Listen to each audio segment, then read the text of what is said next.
Hello, good afternoon everyone. तो आज के लेक्चर में हम क्या पढ़ेंगे? लास्ट लेक्चर में हमने क्या देखा था?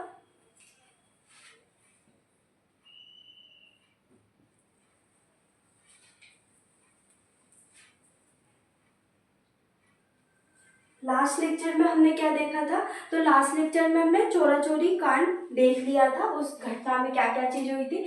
मैंने आपको एक डेट गलत बता दी थी, वो मिस हो गया था। वो जैसे हमने देखा था गांधी जी को कब 10 मार्च 1922 ईस्वी को क्या किया था? गिरफ्तार किया गया था। तो गिरफ्तार किया गया था कितने वर्षों के लिए? तो 6 वर्षों के लिए गांधी जी को गिरफ्तार किया था। फिर वापस रिहा कब किया था? 5 फरवरी को। और मैंने आपको इसको 12 फरवरी बता दिया था। तो 1924 में उनको रिहा कर दिया गया था। किसके? स्वास्थ्य कारणों के कारण। तो आज के लेक्चर में हम क्या देखेंगे? स्वराज पार्टी। तो स्वराज पार्टी की स्थापना की क्या पृष्ठभूमि क्या रही? तो सबसे पहले हम उसको देखेंगे। तो आप ये डेट लिख लेना, ये डेट दोनों बहुत इंपॉर्टेंट है ना। जो भी अगर मुझसे कुछ चीज़ें गलत हो जाएगी तो मैं उसको नेक्स्ट लेक्चर में सही, क्योंकि कभी कभी क्या होता है कि डेट में क्या हम ही लोग कंफ्यूज हो जाते हैं कि क्या थी, है ना। तो क्योंकि वहाँ पे 3 डेट साथ में थी, इसलिए शायद मैं कंफ्यूज हो गई होगी। क्योंकि 12 फरवरी ऊपर जो थी उसमें 12 फरवरी को गांधी जी के द्वारा बारडोली में एक कार्य समिति की बैठक हुई थी, जिसमें असहयोग आंदोलन का क्या वापस ले लिया गया था, है ना। जो सविनय अवज्ञा आंदोलन है उसको वापस ले लिया, इसलिए मैंने वो 12 फरवरी इसी में बता दिया था। तो हम क्या देखेंगे? Swaraj party. Swaraj party, Swaraj party की स्थापना। तो स्वराज पार्टी की स्थापना किसके द्वारा की और इसमें क्या क्या चीज़ हुई, तो हम ये अच्छे से देखेंगे। पर उसके पहले हम देखेंगे पृष्ठभूमि, क्योंकि पृष्ठभूमि बनाना बहुत ज़रूरी है कि इसके पीछे के कारण क्या है। तो हमको पृष्ठभूमि देखना बहुत ज़रूरी है। हम देख रहे हैं कि जो स्वराज पार्टी की स्थापना क्यों हुई, क्योंकि क्या हुआ था, गांधी जी के द्वारा आज जो सविनय अवज्ञा आंदोलन या असहयोग आंदोलन है वो वापस ले लिया गया था। तो हम इसमें लिखेंगे, फर्स्ट पॉइंट में आप लिखना असहयोग, क्योंकि हमको लिखना बहुत है। मेंस में हमें लिखने के ही मार्क्स मिलेंगे, इसलिए हम दोनों चीज़ देखेंगे। प्री प्लस मेंस दोनों के पॉइंट ऑफ व्यू से अच्छे से पढ़ेंगे। तो असहयोग आंदोलन को आप लिखना इसमें, असहयोग आंदोलन को वापस लेने के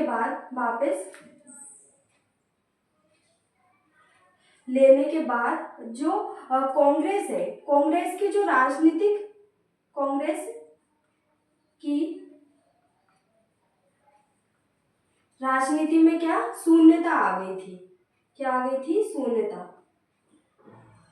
सेकंड क्या था कि उसी समय क्या हुआ था? उसी समय क्या, जो मोंटेग्यू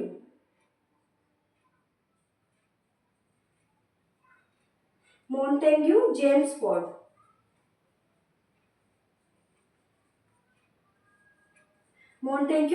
फोर्ड सुधार अधिनियम 1919 के तहत क्या हुआ? विधानसभा के चुनाव में भागीदारी की जाए अथवा ना की जाए, है ना। तो ये प्रश्न था कि चुनाव में भागीदारी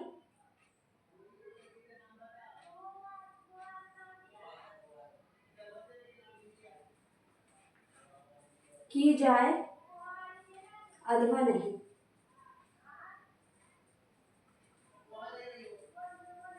तो ये प्रश्न किसके सामने था? कांग्रेस के सामने। अब हम देखेंगे तीसरा क्या हुआ था। तो तीसरा, गांधी जी की गिरफ्तारी के बाद क्या हो गया था? जो क्रांतिकारी है वो उसमें क्या, जो राजनीतिक खेल में क्या शून्यता आ गई थी। तो गांधी जी की गिरफ्तारी,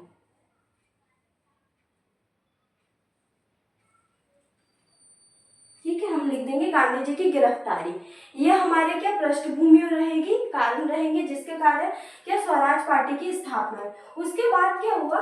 तो उसके बाद क्या हुआ, कुछ जो कांग्रेस के कुछ नेता हैं वो किसका क्या बोल रहे थे कि जो मॉन्टेग्यू जेम्सफोर्ड सुधार अधिनियम 1919 के तहत जो विधान सभा के चुनाव होने थे, विधान परिषद के चुनाव होने वाले थे, उसमें भाग लेना है और एक पक्ष बोल रहा था भाग नहीं लेना, उनका विरोध करना है। पर एक पक्ष क्या बोल रहा था कि हम अगर विरोध करेंगे तो और भी हमारी बातों को सामने नहीं रख पाएंगे। इसलिए दो जो सोच के व्यक्ति उसका जन्म हुआ, एक तो परिवर्तनकारी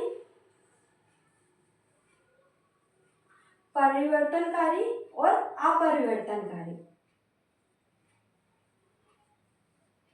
जैसे हम देखते हैं कि 1907 में क्या हुआ था, 1907 में सूरत अधिवेशन में कांग्रेस का दो दलों में क्या विभाजन हो गया था, गरम दल और नरम दल। उसी प्रकार स्वराज पार्टी की स्थापना को भी लेकर स्वराज पार्टी की स्थापना को लेकर नहीं, विधान परिषद के चुनाव को लेकर दो भागों में विभाजन, एक तो परिवर्तनकारी संस्था और एक अपरिवर्तनकारी।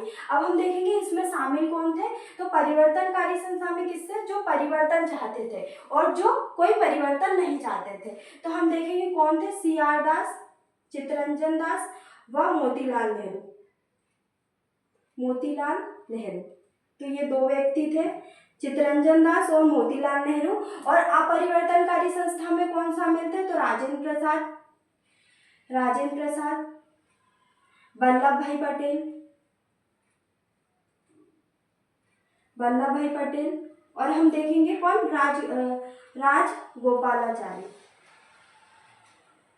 राजगोपालाचारी। तो ये तीन व्यक्ति किसमें शामिल थे, अपरिवर्तनकारी। और भी अन्य नेता थे, पर अगर हम प्रमुख नेता की बात करें तो परिवर्तनकारी में कौन है, CR दास थे और मोतीलाल नेहरू। और अपरिवर्तनकारी में राजेंद्र प्रसाद और वल्लभ भाई पटेल और राजगोपालाचारी। इन्होंने क्या, विधान परिषद के चुनाव में भाग लेने को कहा और इन्होंने विधान परिषद के चुनाव का बहिष्कार किया। क्या किया,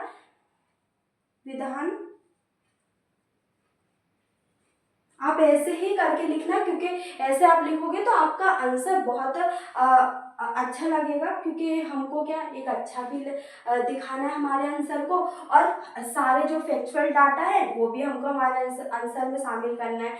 तो विधानसभा के चुनाव में शामिल और विधानसभा चुनाव का बहिष्कार,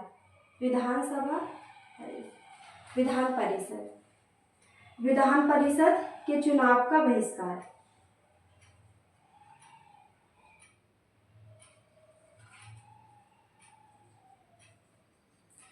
विधान परिषद चुनाव का क्या, बहिष्कार। तो ये दो चीजें थी, एक परिवर्तनकारी संस्था और एक अपरिवर्तनकारी संस्था। हमने देखा शामिल कौन थे और क्या क्या चीजें हुई थी इसमें।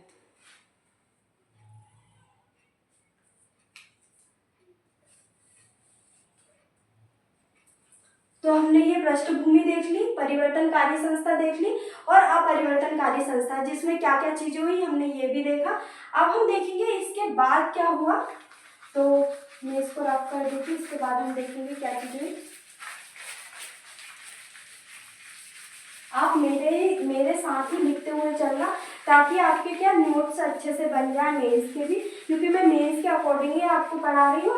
प्री के पॉइंट, जो फैक्चुअल डाटा है आप उसको पॉइंट करते चलिए कि यहाँ से हमको ये प्री का पढ़ना है। तो आप जब भी प्री के लिए पढ़ो तो आप सबसे पहले उस जो फैक्चुअल डाटा है उसको ध्यान रखो। तो मैं आपको दोनों ही पॉइंट ऑफ व्यू से पढ़ा रही हूँ, ना कि प्री ना कि मेंस, दोनों। क्योंकि अगर हम हिस्ट्री पढ़ना है और एक बार पढ़ना है तो अच्छे से प्री और मेंस दोनों के उससे देख लेते हैं, ताकि हमको क्या हिस्ट्री को बार बार ना पढ़ना पड़े। तो हमने कहाँ तक देख लिया, परिवर्तनकारी संस्था और अपरिवर्तनकारी संस्था। तो इसी के बीच क्या हुआ, इन्हीं वैचारिक द्वंद्वों के बीच क्या हुआ, दिसंबर 1922 में। हम देखते हैं कब, दिसंबर 1922 में। तो कब, दिसंबर 1922 ईस्वी में क्या, गया में कांग्रेस का अधिवेशन हुआ। कांग्रेस का जो मैं ये अधिवेशन लिखवा रही हूँ बहुत ज्यादा इम्पोर्टेंट है। तो कांग्रेस का गया में, जैसे हमने क्या जो असहयोग आंदोलन में 2 अधिवेशन पढ़े थे, एक सितंबर 1922 में और एक दिसंबर 1922, दिसंबर 1920 में, है ना। तो ये दोनों अधिवेशन क्या विशेष अधिवेशन थे कांग्रेस के, और ये जो था वो नॉर्मल जो अधिवेशन हो रहे थे वो, है ना। तो दिसंबर 1922 में एक नया अधिवेशन गया में हुआ, जिसकी अध्यक्षता किसने की, तो अध्यक्षता हम देखेंगे। तो इसकी अध्यक्षता किसके द्वारा की, अध्यक्षता CR दास के द्वारा की, चित्तरंजन दास के द्वारा इसकी अध्यक्षता की। और इसमें क्या प्रस्ताव क्या रखा कि विधानसभा परिषद में चुनाव में भागीदारी की जाए, परंतु क्या ये प्रस्ताव क्या खारिज कर दिया। तो ये प्रस्ताव मैंने जो भी बोला आप इसमें लिख लेना, क्या प्रस्ताव रखा, तो जो विधानसभा चुनाव में भागीदारी के लिए प्रस्ताव प्रस्तुत किया था, पर उसको खारिज कर दिया गया। उसके बाद क्या किया गया, तो हम विशेष करके इसमें लिख देंगे, विशेष करके, और ये हमारे प्री के पॉइंट ऑफ व्यू से इम्पोर्टेंट है। तो CR दास व मोतीलाल नेहरू, CR दास व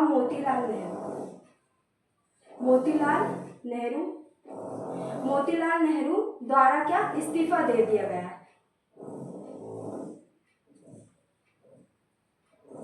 इस्तीफा दे दिया गया किससे, कांग्रेस से। तो इस्तीफा दे दिया गया, उसके बाद इन्होंने स्वराज पार्टी की स्थापना की। तो आज के लेक्चर में हम देख लेते हैं कि कब की स्वराज पार्टी की स्थापना और बाद में क्या क्या चीजें हुई, वो हम नेक्स्ट लेक्चर में देखेंगे। तो कब, नवंबर 2023 में, नवंबर 2023 ईस्वी में क्या किया, स्वराज पार्टी की स्थापना की। किसके द्वारा, स्वराज पार्टी की स्थापना की, जिसको कांग्रेस खिलाफत स्वराज पार्टी भी बोलते हैं। क्या बोलते हैं, कांग्रेस खिलाफत स्वराज पार्टी। बाकी आगे की चीजें हम क्या नेक्स्ट लेक्चर में देखेंगे, और इस लेक्चर का क्या रिवीजन एक बार कर लेंगे। उसके बाद जो आगे की चीजें हम वो पढ़ेंगे, ताकि आपको क्या सारी चीजें याद रहे।